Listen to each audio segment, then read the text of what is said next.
I'm sitting down a bench in an emotionless subway platform.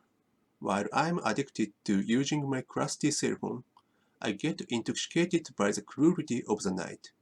Greetings by people's breath, footsteps that rush me, coin lockers that are almost empty, garbage boxes that cleaners often exchange their contents into empty bags, dispersion of screwed up newspapers. It was too late until the next train came. I was a quite but impressed man, because I showed clumsy face towards you. When I was able to meet you in my dream, where was in my inner heart, I held you for an infinite time, and it was a fortunate feeling, but also solitary one.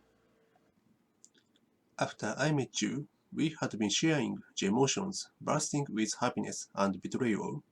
Whenever I spent time with you, I tickled your immature cheeks because your practical jokes, comprised of your pure heart, were very cute.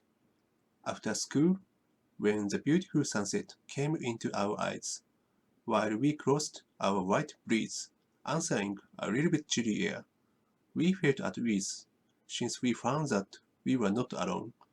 The emotions couldn't be explained, only from when we started putting together our school desks. When I noticed your honest personality, my emotions were a little bit different from surprise. Anyway, I was still being addicted into you and rather began to enjoy stimulated taste. It was such as like I swam in the pure sea to the chaotic cyclone. That's why I started always almost being drowned. Stenches from various people, intense smells of perfumes, stenches of sweat, squashed shadows of people covered by the neighboring decorations, floors filled by vomit, stains of cigarettes stepped on by someone. Those made my emotions sloppy, such as like my internal organs were scooped out. I felt sick whenever I surrounded by a crowd of people.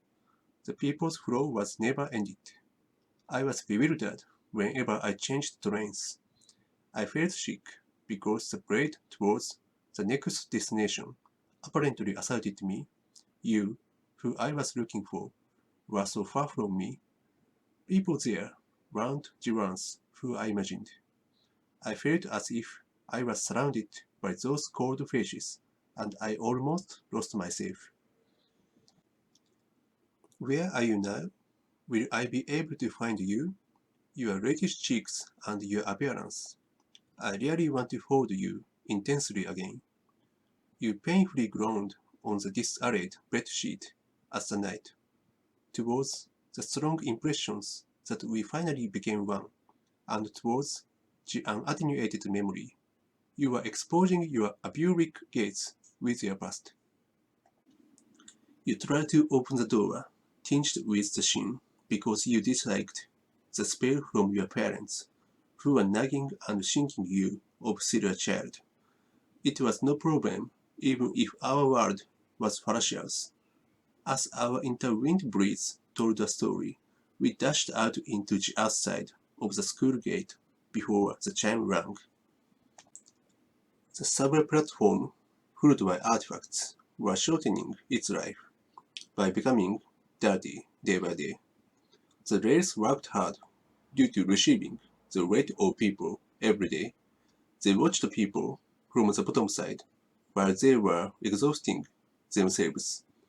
The rails always watch people's futures and thoughts.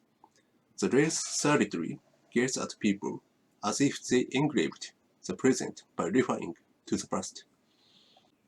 You and I had been injured little by little, like the rails.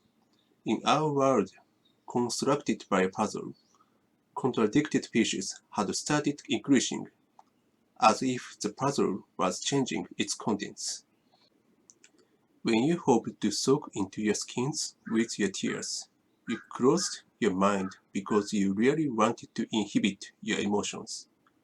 You knocked the door that you didn't really want to open, while you never changed your face expression from your existence. There were all of your physical, psychological instances, such as like your eyes, your hair, your smile, and your sorrow, that were quite exhausted, and your appearance reflected in your mind mirror, to be honest, cried.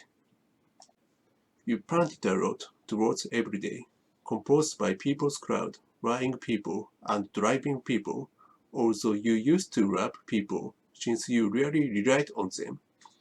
I spoke to you, who made such really sorry accidents.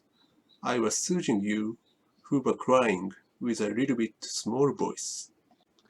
It is said that sympathizing is quite contemptible, but I don't hate it. That is because we can nurse wound each other, and I can sip the same soup with you. Why is it so cruel? Who are you, who are trying to forget really valuable things in order to protect the silly pride of yours? I'm already dying. I'd like to keep dying, while I feel pain as it is. I want to stay dying, while I feel the future is just diminutive. What is the hope for living? What is the reason that someone makes me live? What is the difference between artifacts and people who abuse people's help? But at least the artifacts are working and useful so much. Expected repeated beating went towards you, who had eventually noticed that the way of living was just miserable and awkward when I followed you while I got muddy and dripped with sweat. I intensely remember that you kindly gave me your bluntly smile. In return, I tried to move my exhausted body and I tried to hold decrepit you, but I lost my footing just before arriving at you. The mistake was the moment of our world had collapsed. The world's color wasn't blue, and not gray, not red, and not yellow. The pieces of broken glass that stuck in my whole body were changed into the phantoms in a moment, while they didn't allow me to shit blood and teach me my shame. You wanted to lose a part of your past, while you were troubled by the boundary line between the love and the hatred. You found that your memorable place was, in actual, a terminal one, and your gory smile was distorted due to the nihility. You eventually waived your right of choosing calmness that was full of humor, and you tore your life ticket. Subways give you hope when you go, and they give you calmness when you come back. However, in general, they don't have emotions. You've already been